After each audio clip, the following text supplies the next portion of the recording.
good? What's good? It's your man, it's Lance.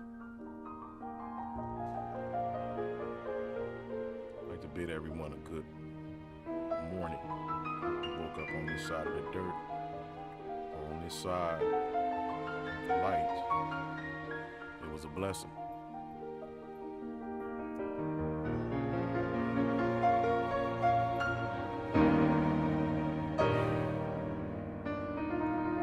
Today I'd like to examine a book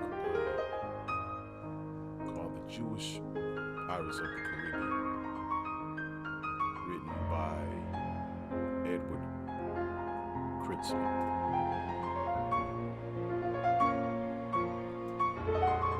How a generation of swashbuckling Jews carved out an empire in the New World in their quest for treasure, religious freedom, and revenge.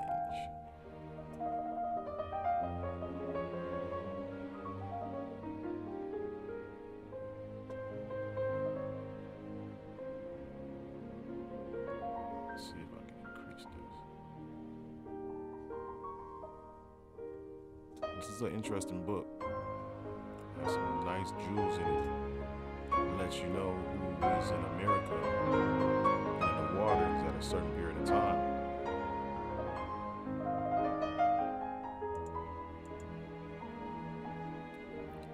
It says, at the end of the 15th century, the Spanish Inquisition forced many Jews to flee the country. So we know in 1492, the Jews were exiled, and many, they said 100,000 were exiled or something like that, and 100,000 converted to Christianity. I think later on in 1503, they were all kicked out with the Moors. It says, at the end of the 15th century, the Spanish Inquisition forced many Jews to flee the country. The most adventurous took to the seas in ships bearing names such as Prophet Samuel and Shield of Abraham, and attacked and plundered the Spanish fleet as they carved out an empire in the New World in their quest for treasure, religious freedom, and revenge. Filled with high seas adventures, Jewish Pirates of the Caribbean is a thrilling story of a hidden chapter in Jewish history and of cruelty, terror, and greed that flourished during the Age of Discovery. Here we meet daring and colorful figures such as the great Jewish pirate Sinan, who was Barbarossa's second in command, and Abraham Cohen Hendricks, an arms dealer who used his cunning and economic muscle to find safe havens for other Jews. Also included are the encounters of these swashbuckling Jews with other legendary pirates such as Captain Morgan, and there are detailed portraits of cities stacked high with plunder such as Port Royal, Jamaica. Jewish Pirates of the Caribbean captures a gritty and glorious era of history and recounts the lives and character of those Sephardi Jews in the early New World who, through gall, bravery, and intrigue, preserved to gain the rights that Jews in the Western world enjoy today. Jewish Pirates of the Caribbean, which is nonfiction.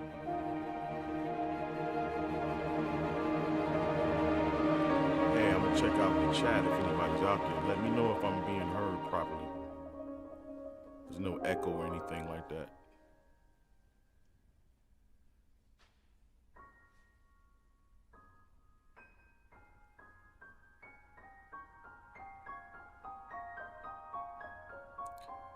Consider that, how a generation of swashbuckling Jews carved out an empire in the New World, by Edward Kritzler.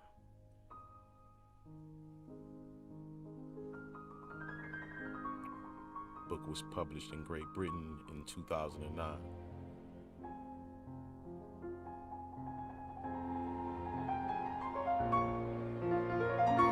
We got the introduction and chapter 1, Columbus and Jamaica's chosen people. I want to start there because the claims that this book makes doesn't agree with the narrative that we have been taught in school. And this is an acclaimed book, rating of 900 and something. A puzzling, this is what the author writes, a puzzling entry in a pirate's journal jumped out at me. Invading Jamaica in 1643. William Jackson found the island's capital deserted except for diverse Portuguese of the Hebrew nation, except diverse Portuguese of the Hebrew nation who came onto us seeking asylum. Promised to show us where the Spaniards hid their gold. I had always learned that early New World adventure was the province of Spanish and Portuguese conquistadors, and that they were all devout Catholics carrying the cross. So what were the Portuguese Jews doing on a Spanish island seeking asylum with an English pirate? It was 1967. I had moved to Jamaica from New York and came upon Jackson's journal in the reading room of Jamaica's National Library while pursuing contemporary accounts of the island's buccaneer beginnings. I was more than intrigued. I wanted an answer. What I next learned was startling. Before England conquered Jamaica in 1655, the island belonged to the family of Christopher Columbus, who provided a haven for Jews otherwise outlawed in the New World. It's interesting.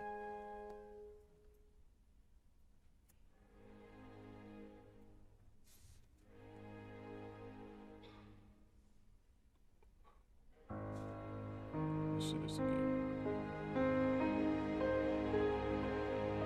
Before England conquered in 1655, it belonged to the family of Christopher Columbus, who provided a haven for Jews otherwise outlawed in the New World. Let's continue. The leader of the Jewish community, the late Sir Nivell Ashenheim, went even further, telling me that Columbus was a Jew, and that Jamaica Jews traced their ancestries to the first settlers.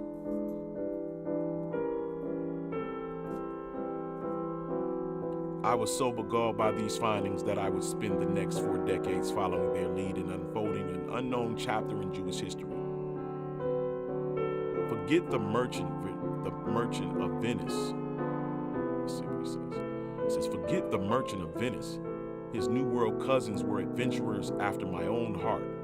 Jewish explorers, conquistadors, cowboys, and yes, pirates. Forbidden to settle in the New World, they came disguised as Christians. So Jews that were kicked out of Spain came to the New World disguised as Christians.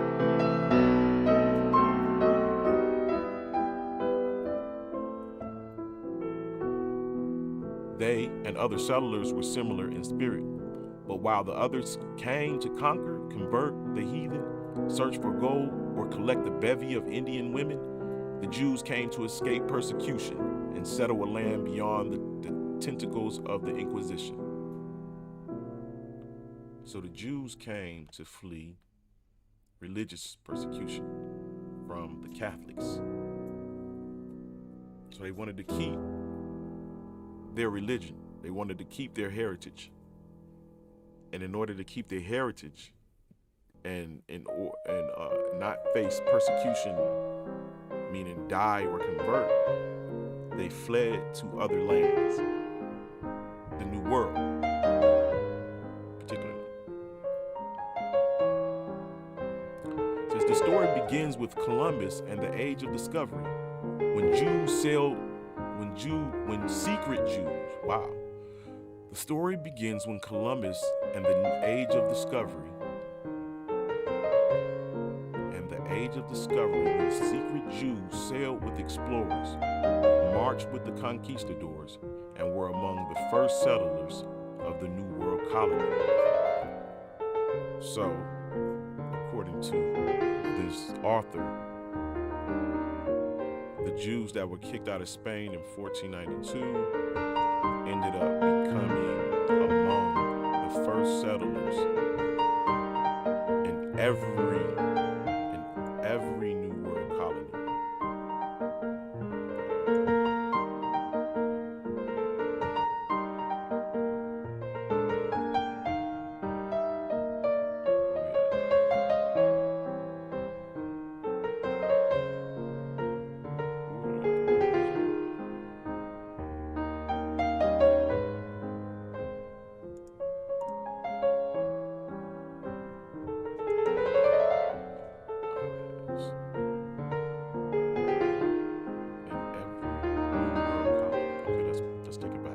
The story begins with Christopher Columbus and the Age of Discovery, when secret Jews sailed with the explorers, marched with the conquistadors, and were among the first settlers in every New World colony.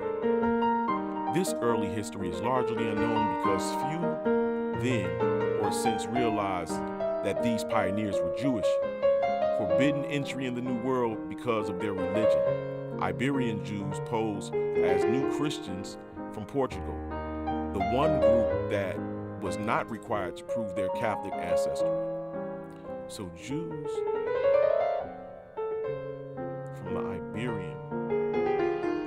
Iberian Jews posed as Christians from Portugal, the one settler group that was not required to prove their Catholic ancestry. So Portuguese Jews were not required to prove their Catholic ancestry. Wow, Catholic ancestry.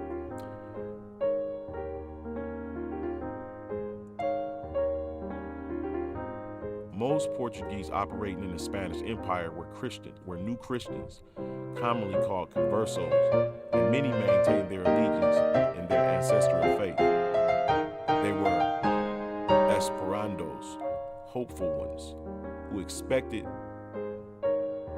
that the Messiah would soon come, and that he, like them, would appear in the guise of a Christian, and so forgive their apostasy.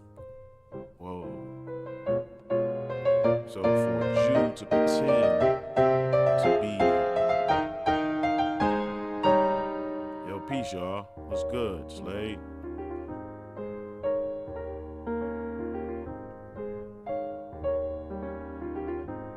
Yo, what's good, y'all? Just going, hey, can y'all hear me clearly?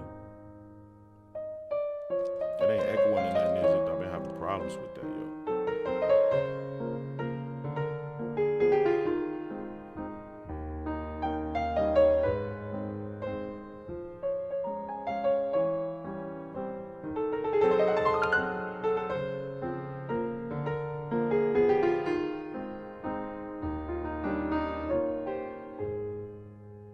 Okay, I'll continue. Until then, whatever it would take to get by in the enemy world was not deceit, but strength. As Esperantos, Jews in the New World lived and prospered. So Jews came over here and got fat.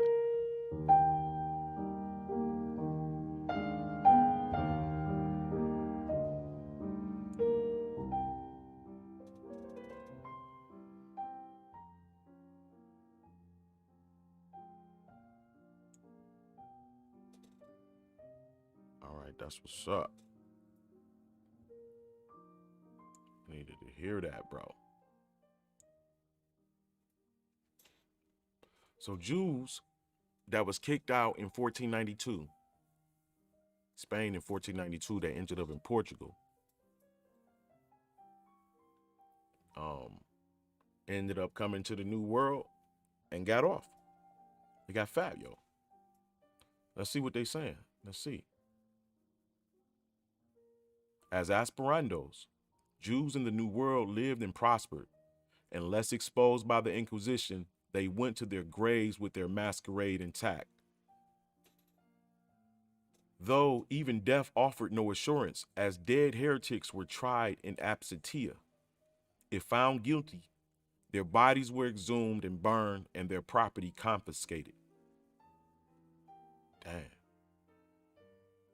Arriving first as explorers and conquistadors. So Jews, the Portuguese Jews, first came as explorers and conquistadors. So they were pretending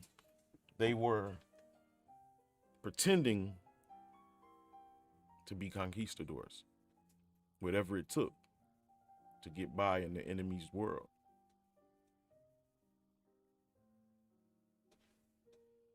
Interesting. So, arriving first as explorers and conquistadors, they and the Jewish pioneers who followed soon focused on a field of expertise that had sustained them and made them welcome in the diaspora. A mercantile people, Jews in the New World went about their business as traders and ship owners, thus becoming the first merchant class in the Spanish Empire. As long as they pretended to be Christians and delivered the goods, no one questioned their religiosity too closely. They set up the first sugar factories, pioneered grain, coffee, and tea cultivation, and traded sugar, tobacco, gold, and silver with covert Jews on the Iberian Peninsula. So, dang, you got Jews out here owning ships, trading goods. I'm talking about coffee.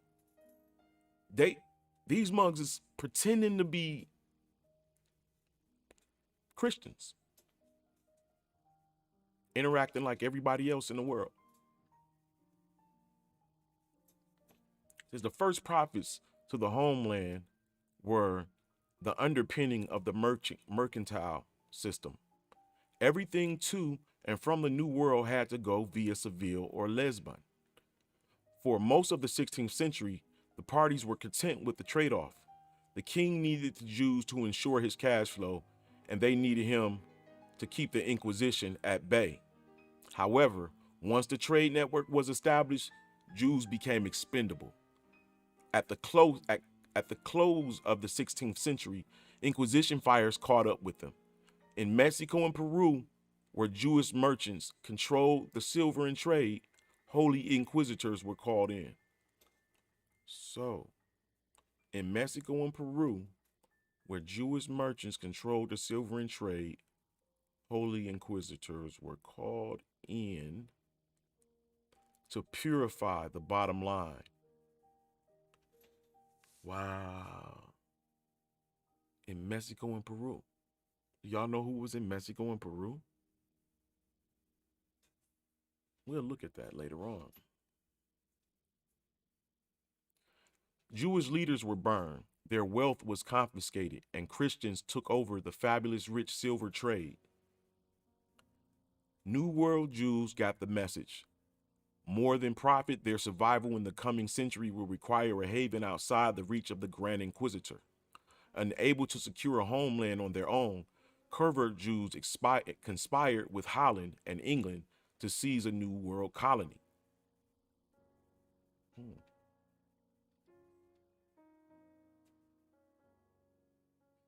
It was then that a handful of Dutch Jews, inspired by a warrior rabbi, took it upon themselves to change things. Their generation came of age in the earlier 1600s when Jews were forbidden in England, France, and most of Europe. And in the Spanish Empire, anyone caught Judaizing was liable to be burned. Only in Amsterdam could Jews safely call themselves such, and they grew up strong and free in a city that became known in the diaspora as New Jerusalem. Their mentors were their refugee parents who settled there on the run from the Inquisition. On the run from the Inquisition and their rabbi, the private Samuel Polak, or Polacek, not sure. Samuel. Most of the community's 50 or so families were elite merchants from Spain and Portugal, whose commercial skills and connections had made them welcome in what was fast becoming Europe's trading capital. Okay. Most of the community's 50 or so families were elite merchants. Most of the community's 50 or so families were elite merchants from Spain and Portugal whose commercial skills and connections had made them welcome in what was fast becoming Europe's trading capital.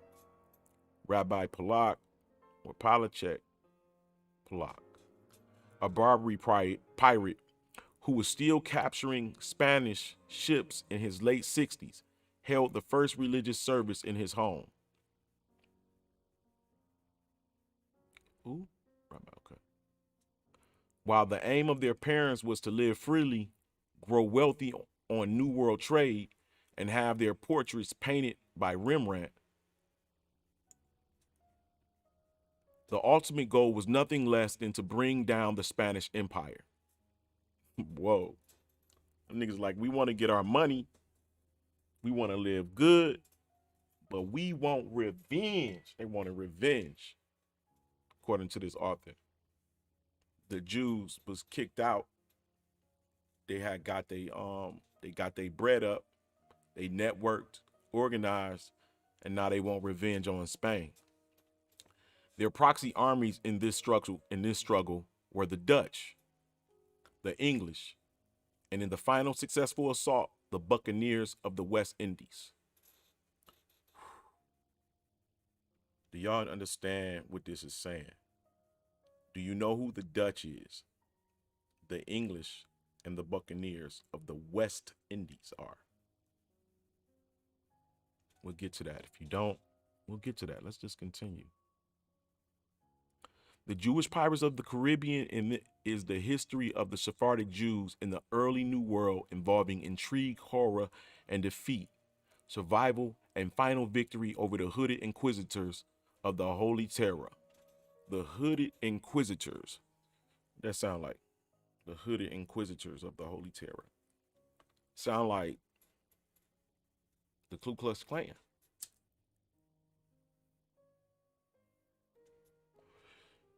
Sound like the inquisitors became the Ku Klux Klan in the New World. And the Jews of the Old World became, we'll see. Let's talk. Let's continue.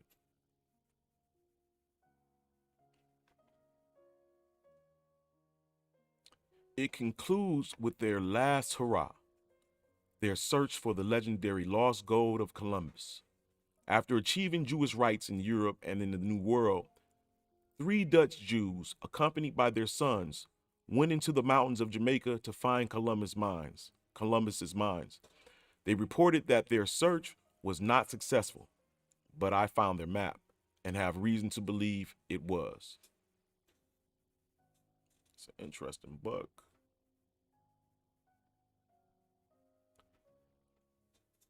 The introduction. On August 1st, 1492, when Christopher Columbus set sail for the New World, ethnic cleansing was the order of days. 100,000 Jews left Spain, expelled as mandate by the royal edict of the expulsions of the Jews. Those who remained behind or crossed the borders to Portugal converted to Catholicism. The more adventurous went on to the New World. It is also about this group that our story is told. So you had some that was whacked. You had 100,000 that left. And then you had some that converted. And those that converted is what this story is about. Remember that. So you had Jews that left. They was expelled. If I'm not mistaken, some of them went into France, Scotland, North Africa, the Ottoman Empire, West Africa, Russia, Germany, and England. And if I'm not mistaken, they went to places where they already had relatives. I'm for sure of it. All right. Check this out. Let's get down to who these particular Portuguese Jews are. Let's connect.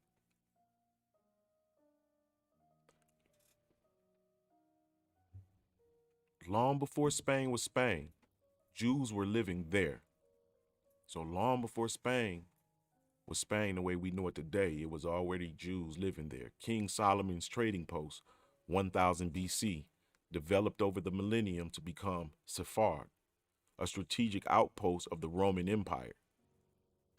It was there in the 1st century AD that the emperor Titus, after conquering Israel and burning the temple, exiled thousands of Jews. Although the Jews of Sephard flourished, they were always tenants. The Visigoths who replaced the Romans made it illegal for them to own land, and Spain's subsequent rulers, the Vandals, Moors, and Catholics, found it expedient to continue the ban. Despite this and other restrictions, the tribes of Moses grew and prospered. Wow. In Spain's feudal society, Jews were an educated elite, a merchant class, also respected as physicians and financiers. It's interesting, man. Whoa. At the end of the 14th century, after some 1,500 years of residence, the 500,000 Jews of Sephard, half the Jews of Europe, represented the oldest and largest Jewish community outside of Palestine. So the Jews that were exiled became the Sephardi Jews.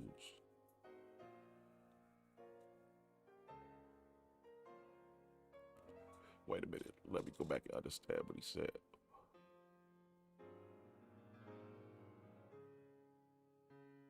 Okay. At the end of the 14th century, so that's 1300s, after about 1,500 years of residence,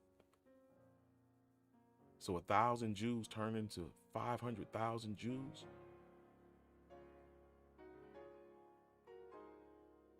Oh, after 1,500 years.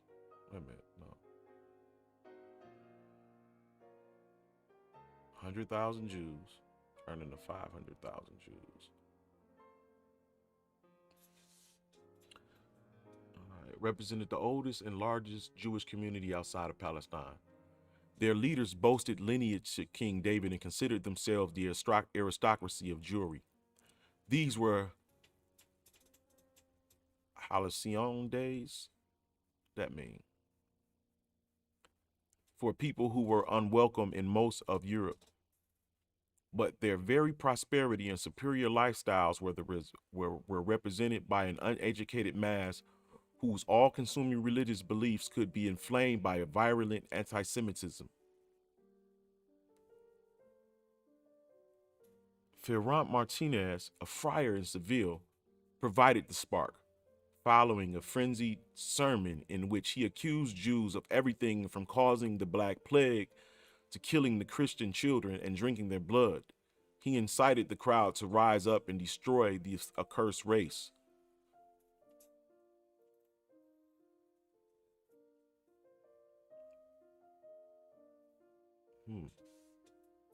This accursed race. Descending on Seville's Jewish quarter, the rabble slaughtered 4,000 men, women, and children. What is known in Jewish history as the massacre of 1391 had commenced. What was that? What's that called? What you call it? 1391 had commenced. Pogroms spread from city to city. The mob's admonition, convert or die. The mob's admonition, convert or die, or to admonish, result in 100,000 dead Jews and 100,000 converts for Jesus. What? So 100,000 just said, no, we not converting. And 100,000 did convert and became Christians.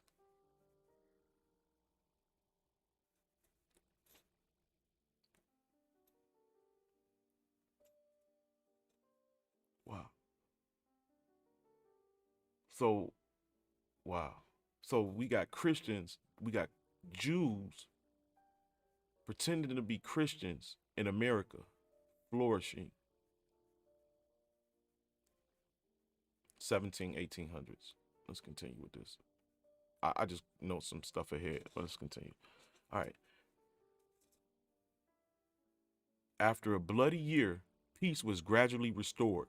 Spain's 300,000 remaining Jews came forth from hiding places and reconstructed their lives.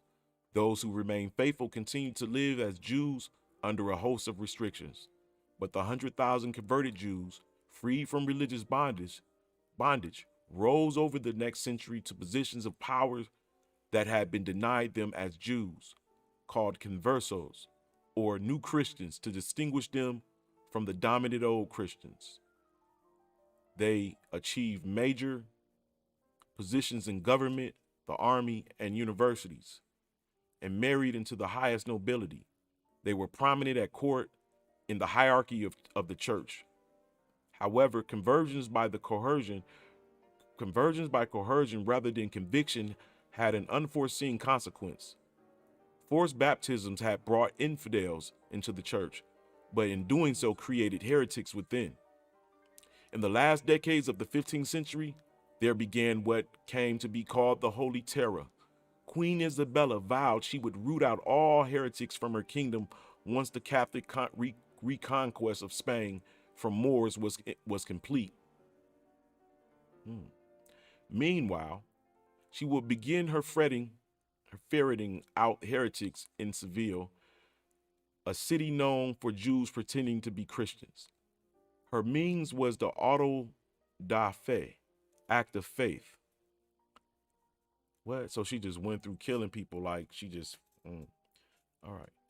Her means was auto da fe, act of faith, the church's idea of judgment day on earth, with a grand inquisitor playing God.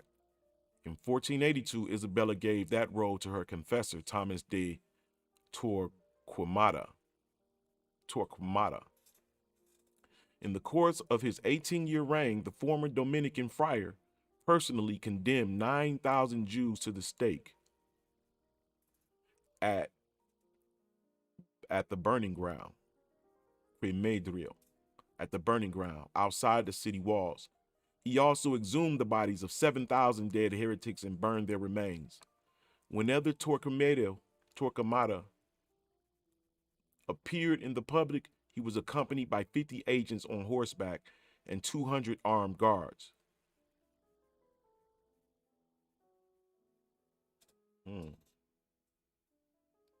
10 years later, on the very day Columbus set sail, Spain's monarch banished her Jews to purify and thereby unite their nation.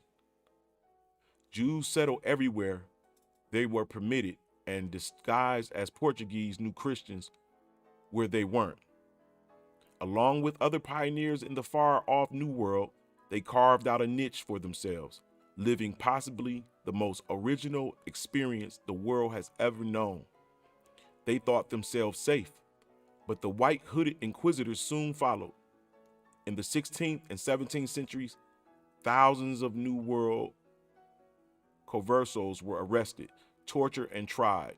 In the 16th and 17th century, the Jews were tortured and tried by white-hooded people from Spain.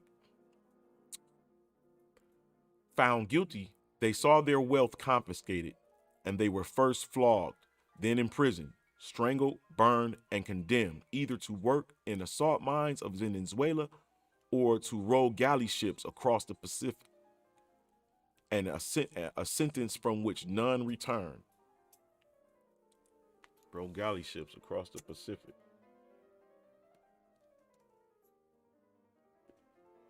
Working the salt mines of Venezuela, Jews.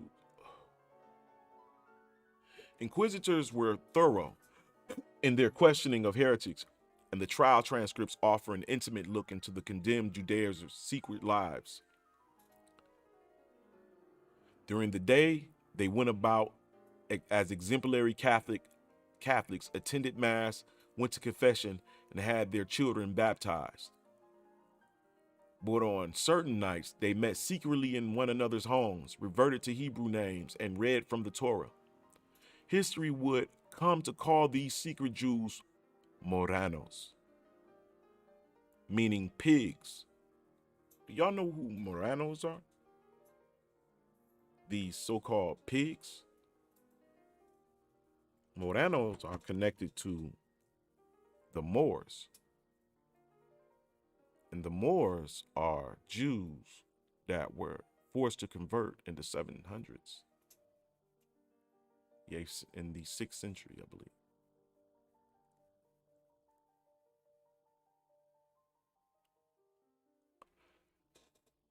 Seventh century. 700s.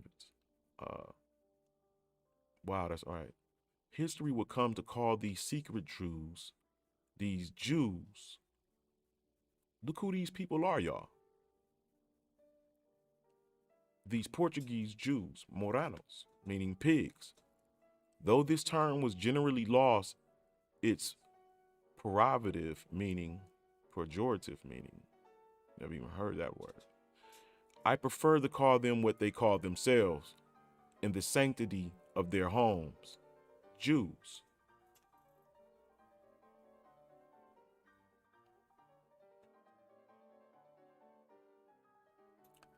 Each New World colony had an underground community of Jews known only to one another and their brethren in other colonies. Together, conversos in the New World dominated commerce. In the 6th century, when the known world doubled in size and international trade became big business, they established a trade network that spanned the globe. In Lima, Peru, the Inquisition reported, the city is so thick with Jews, everything goes through their hands, from brocade to sackcloth, diamonds to cumin seeds, to the most precious pearl and the vilest guinea black.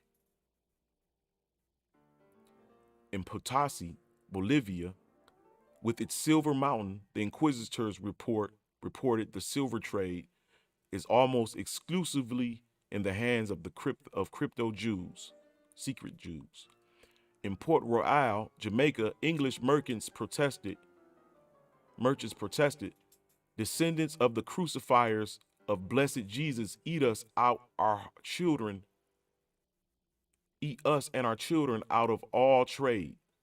They purchased the entire cargo of trading ship, dividing it according to paid shares, and distributed the goods through agents in which, this is so. They purchased the entire cargo of trading ship, divided according to paid shares, and distribute the goods through agents in each of the colonies. So they locked shit down, bro. They came through and locked shit down and only did business amongst themselves. In concert with their fellow Jews scattered worldwide by the Sephardic diaspora, they formed a global tribe inside traders, bonded by heritage, language, and hatred for Spain. New World Jews traded with covert brethren on the Iberian Peninsula and later sold directly to Jews in Amsterdam and London. Often, I don't know who was in London and Amsterdam, bro. Bro, this is big. This is really heavy. Often in ships leased from Jewish ship owners in Amsterdam and Antwerp. Dealing with the people of the book was very attractive. Their innovative letters of exchange and credit made capital portable. For instance, a shipping merchant trading in pirate waters doubled his risk if he returned with gold. On the other hand, if he could leave the gold and return instead with the draft of the Jewish bank house, he was safe. What? I was trying to break in their mud. On the other hand, if he could leave the gold and return instead with the draft on Jewish banking house, he was safe. As a link in the New World Trade Network at the onset of international trade, Jewish merchants were the world's most coveted capitalists. The historian of capitalism, Fernand Brunt, Brudo, Braudel, Braudel writes, Fernand Fernand Brondel writes, it has too quickly been assumed Jews did not invent capitalism. Certainly they participated wholeheartedly in its beginnings. What? It has also quickly been assumed Jews did not invent capitalism. Certainly they participated wholeheartedly in its beginning. It is not unrealistic to refer to the 17th century as the age of great Jewish merchants.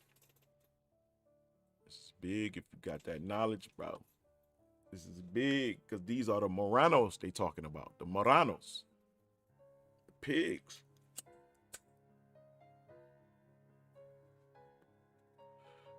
Piracy was another lucrative area in commerce in which these Jewish merchants specialized.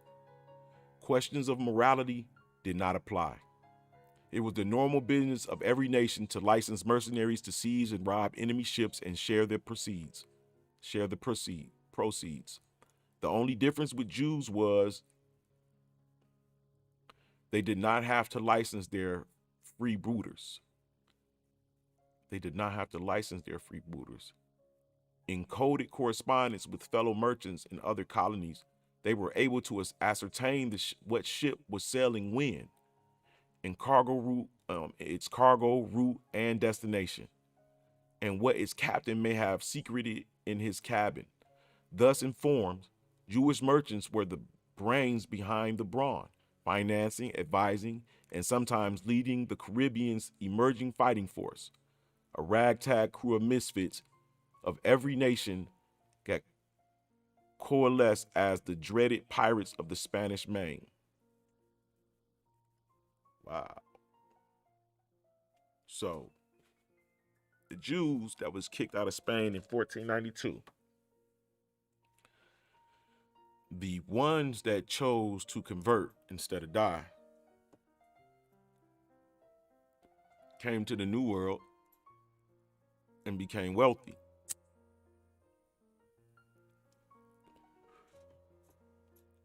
And because of the diaspora, the Jews that went into other lands also became wealthy, and they networked globally. Merchants, Jews, Moranos.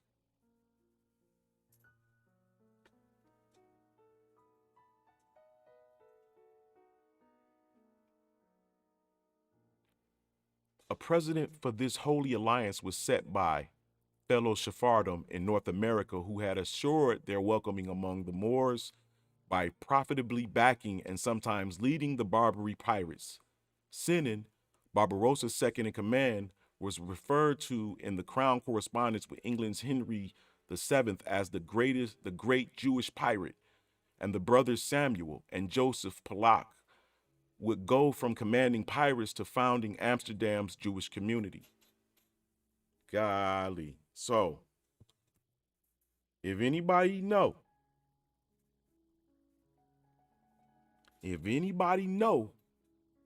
who was in Amsterdam, who the Moranos are, who the Moors are, this should come together for you. This is big, yo. This is big. You're looking at another Land Single Production, Pseudosciences University. Hit that like and subscribe.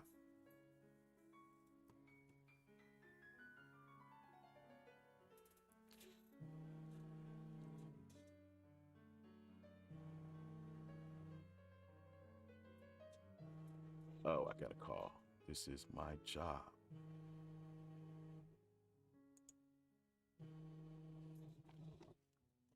I'm gonna deny it. Trying to make me come to work.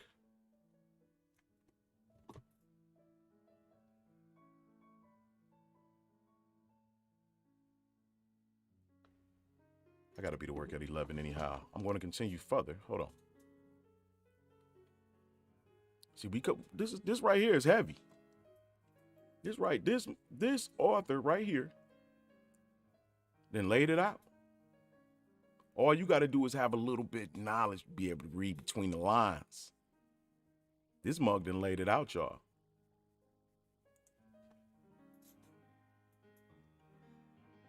Amsterdam. In the first decades of the 17th century, rival Christian merchants, wanting a share of the fabulous wealth being generated by the trade in the New World, sought to expose the converses as heretics before the Holy Office of the Inquisition. Oh, they gonna do some bullshit. They gonna call the cops and say they selling drugs. Call the cops and say they selling shit. In the first decades of the 17th century, rival Christian merchants, wanting a share of the fabulous wealth being generated by the trade in the New World, sought to expose the conversos as heretics before the Holy Office of the Inquisition, thus threatened the covert Jews. Beginning in the 1620s, conspired with Holland and England to seize a New World colony. Writing in code to agents in Europe, they proposed to serve as a fifth column in the body of the enemy. They are good and useful spies, said the confidant of Oliver Cromwell, regarding the Jews who advised Cromwell in the conquest of Jamaica. Trading ass niggas. Excuse me, god dang it, brother. Positioned to assist Spain's enemies, they did. Jewish trade links cultivated since 1492, when Sephardim settled the far corners of the globe, doubled as a worldwide intelligence network. What? So, Moors and Sephardi Jews kicked out in 1492 got a worldwide network. Worldwide network. Holland, England. I ain't even mentioned the ones that's, oh my God, it's gonna get heavy, y'all. Nah. Jews have been outlawed from living in France since 1394 and from England since 1290. However, when those two nations and Holland settled in a dozen small uninhabited Caribbean islands between 1624 and 1635, Jews were welcome. Their connections and knowledge of the New World trade were indispensable to the success of the new colonies, and they spoke the language. Who else but Sephardic merchants could pursue illegal trade with the Spanish colonies? How else could these settlements survive?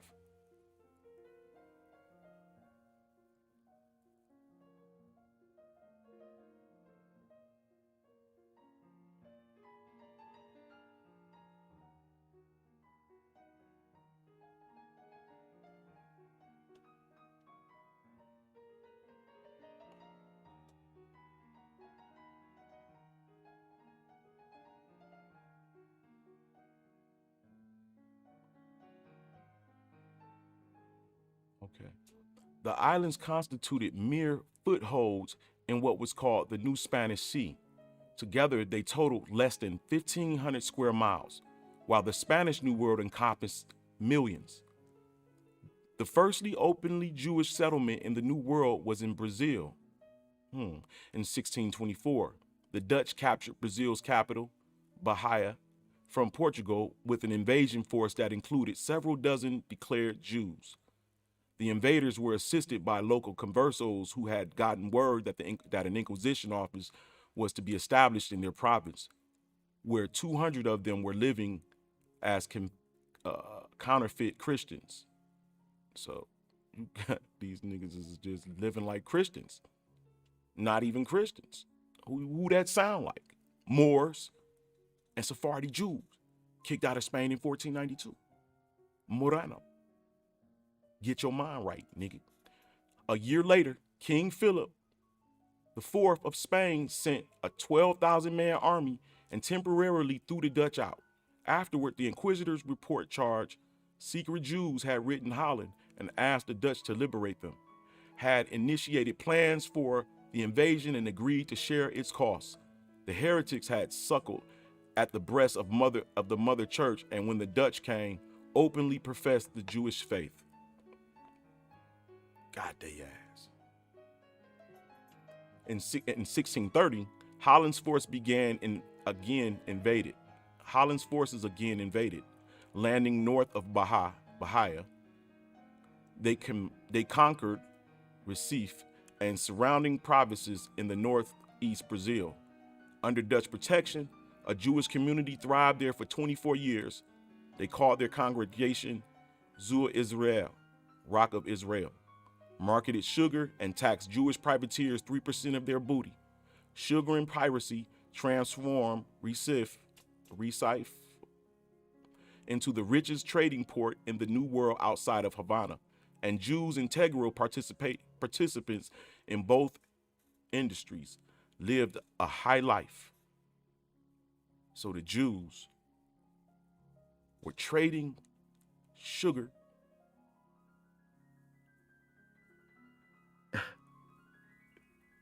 it's pretty wild, bro. This is pretty wild. This is pretty wild. Y'all know what that means? Let's continue.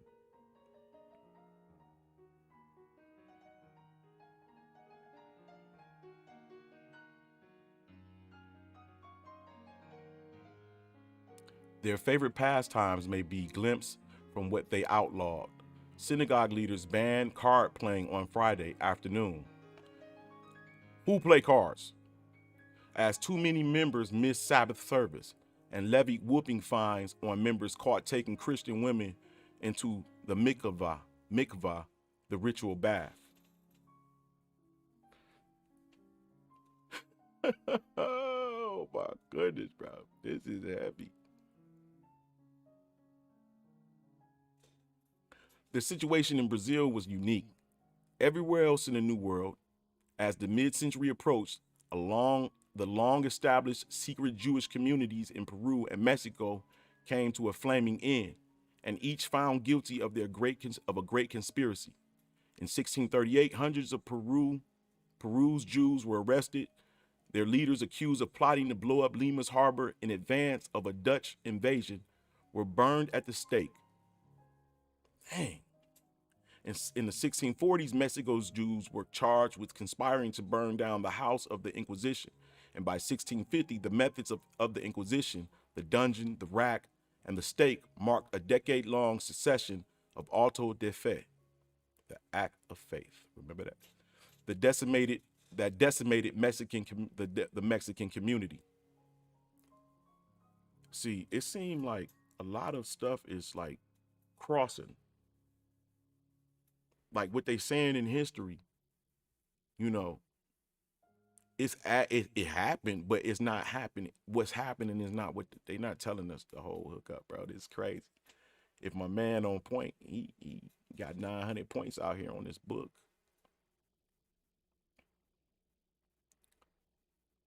In 1654, a similar end threatened the congregants of the Rock of Israel when Portugal reconquered Recife, and after 24 years, the only legal Jewish community in the New World was no more. Jews were given 3 months to leave or be turned over to the Inquisition. The destruction of the brethren communities in Mexico and Peru convinced the refugees the New World was again off limits. They departed Recife on 16 ships. The 15 that sailed for Holland arrived safely. The ship that went north to New Amsterdam did not. The ships ran into a storm that by the adverse drove it into Jamaica's enemy's water, where it was seized. The island was home to a secret Jewish community called Portuguese, who had been living as merchants and traders since Columbus' son had settled in the islands in 1510. The Columbus family owned Jamaica, and in deference to their converso settlers had kept the island out of bounds up to the Inquisition. But when the identity of the Dutch refugees became known, Jamaica's leaders, looking to oust the Columbus family, used the arrival of these suspect heretics to invite inquisitors from Colombia to Jamaica. It's messed up, dog. That's messed up, dog. It's bad out here. Fearing an investigation of the refugees might lead to their own exposure, Jamaica's Portugals sent a note to Cromwell's agent. Jamaica could be conquered with little resistance, and they pledged their assistance. The following year, a Jew from Nevis led 36 English ships into the harbor, and 2 local Jews negotiated and signed the peace treaty surrendering the island to England. The treaty exiled the Spanish, and Cromwell invited Jamaica's Portugals to stay openly as Jews. So Oliver Cromwell,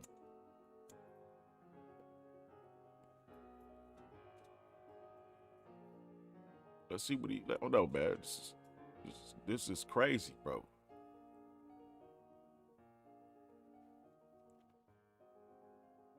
Welcomed by the English, Jews from all over the New World shedded their converso cloaks and immigrated to Jamaica. The community soon included ship owners from Mexico and Brazil,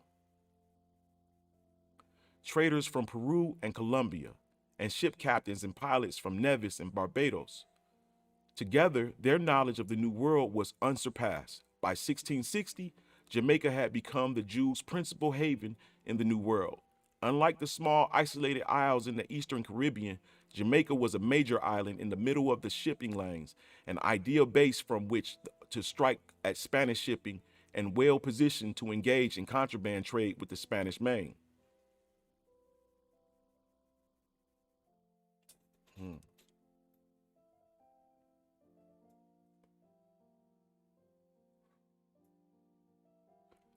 Soon after the English conquest, Jamaica's Jews convinced the island's new leaders that the best way to defend the colony and have it prosper was to invite the pirates of the Caribbean to move there.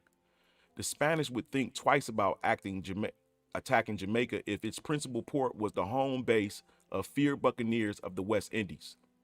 In return for a safe harbor, these pirates, the Brethren of the Coast, became Jamaica's defense force and piracy in principal industries. This is in the 1600s. Y'all know who's in Jamaica in the 1600s? I got an art piece called Jamaica's First Artist. No, by Jamaica's First Artist. It's an art piece. It's called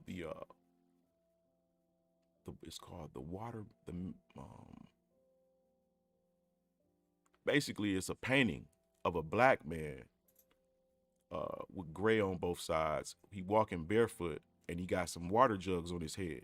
Oh, it says the vendor selling his water jugs. And that's like the 1600s. But let's continue.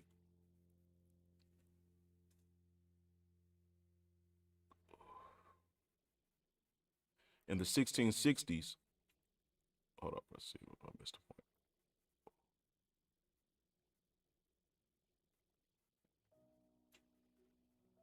In return for a safe harbor, these pirates, the Brethren of the Coast, became Jamaica's defense force and piracy its principal industry. In the 1660s, Port Royal, with its wealthy Jewish merchants, ship owners, and synagogue, was known as the treasure house of the Indies for all the booty brought there.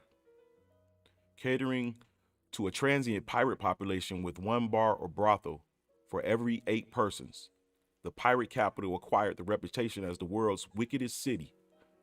Yep. Within 15 years, pirate raids from Jamaica and Spanish Main, organized and financed by the merchants of Port Royal, broke the back of the Spanish Empire. In Henry Morgan, the Jews found their Joshua.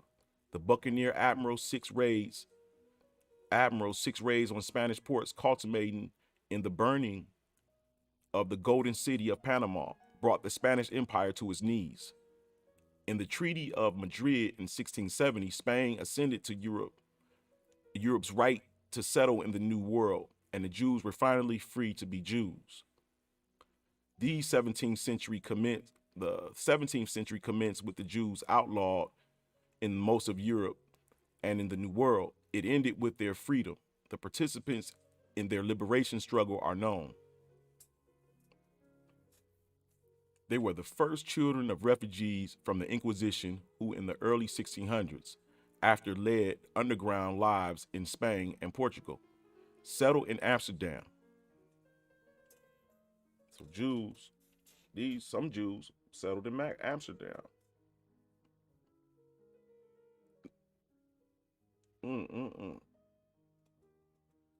This go piss a lot of people off.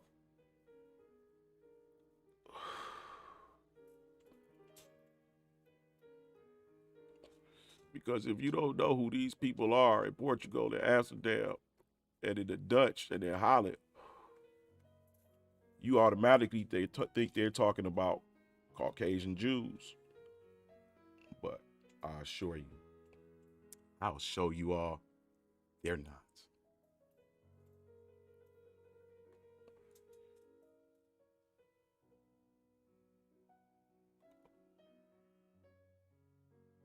Accepted by the Dutch as valued merchant class, they raised their children in the free air of Holland, where a select group of them, following the examples of their warrior rabbi, took it upon themselves to change things. Over the course of half a century of leadership, 1623 to 75, they invaded the New World, battled the Inquisition, and orchestrated their people's freedom.